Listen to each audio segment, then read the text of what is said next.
This week I thought it'd make a change for you to come and join me on a visit down to my local village of Old Leighlin. Regardless of your faith or none, as we approach Easter it only seemed right that I should bring you down the hill to St Lazarian's Cathedral, which sits on a really historical site. It was here that a synod was held in the year 630, which led to the Irish Church moving away from the Celtic system and adopting the Roman calendar in defining the date of Easter. And that's really why I wanted to bring you here today. The community at Leighlin, a name which literally means half glen, was formed by St Gobin around 600 or the year 600. His successor, St Lazarian, was the first bishop of Leighlin, and he presided over a monastic community of around 1,500 people all around here. The first tree we come across as we walk in and the buds are beginning to burst on is this little cherry. And you can tell a cherry usually from the way the trunk has horizontal stripes on it.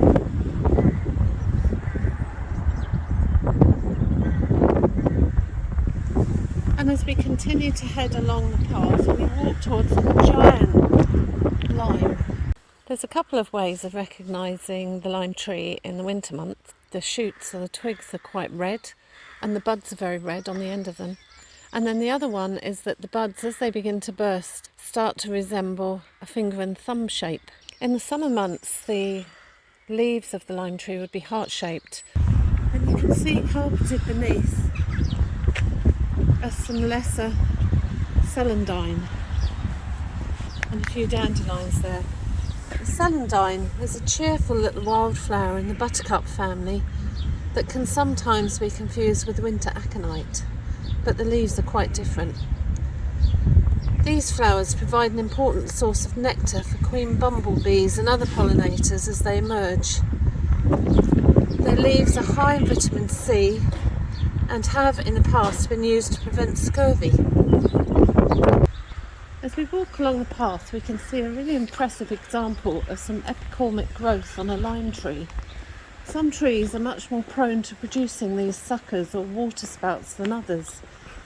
It happens for a variety of reasons, but more often than not it's a result of stress.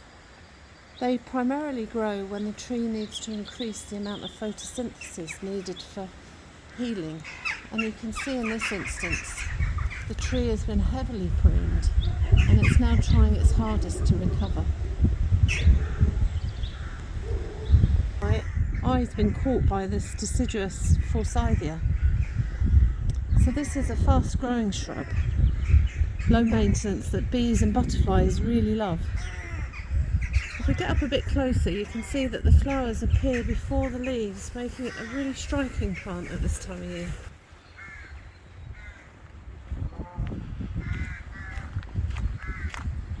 As we enter the parking area, I'm really drawn towards these charming natural bug hotels that have been thoughtfully placed around the area and are nestled in the grass and along the bank close to some primroses by the local volunteers.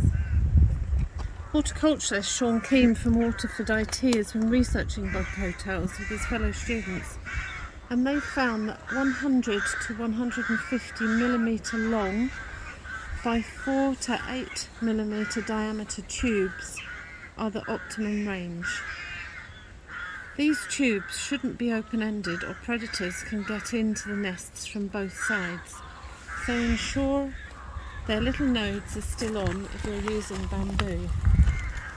It's great to see these guidelines have been followed here by the Tidy Towns volunteers.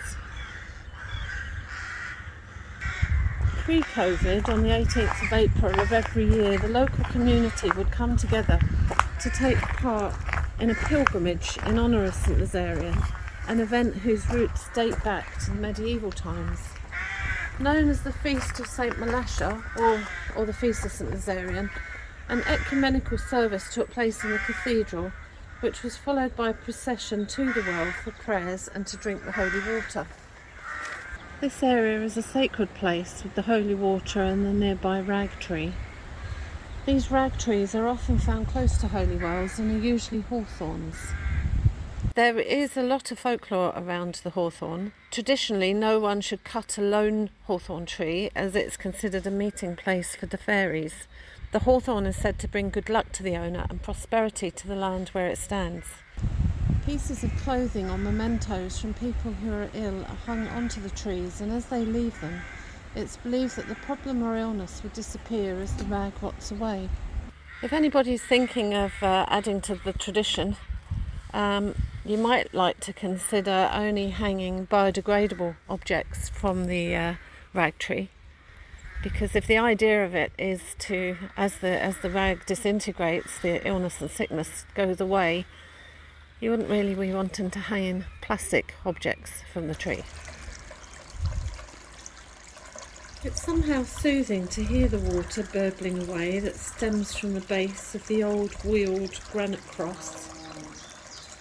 You should never touch any of these mementos, incidentally, as it's believed you will be affected by the part of the disease that people are praying to be rid of. As we head back up the steps, we can see 3 yews, or Taxus baccata, which were planted to replace the ancient yew of Ross, one of 5 sacred trees of Ireland which fell in the 7th century. In old lore, people would remove the needles as they felt they possessed healing powers, and anti-cancer drugs are derived from the bark of the yew today. However, all parts of this tree are toxic, and there have been deaths recorded linked with it. Not this particular tree, but this species of tree. You can often see yew trees in churchyards, as the tree is so symbolic and long-living, and in some instances older than the churches they stand close by. It's known as the tree of life in all cultures across the northern hemisphere, and the chevron patterns of its needles is a motif in many ancient and modern religions. As we pause here for a minute, it's worth mentioning that the cathedral itself is full of mystery and dark events. There are doors which are blocked up for no apparent reason, and an underground passage whose purpose and direction have an uncertain explanation. The brutal murder of a bishop by his archdeacon took place in this cathedral, resulting in the archdeacon hanging himself on the site here. Inside, however, there are some really impressive architectural and historical elements. I love the skeletal shapes of these massive trees at this time of year, which provide shade in the summer, and there's just something quite calming about walking around this area with the sounds of the very noisy rooks and the little lambs, seeing the mountains over there in the distance. It's just very peaceful and relaxing.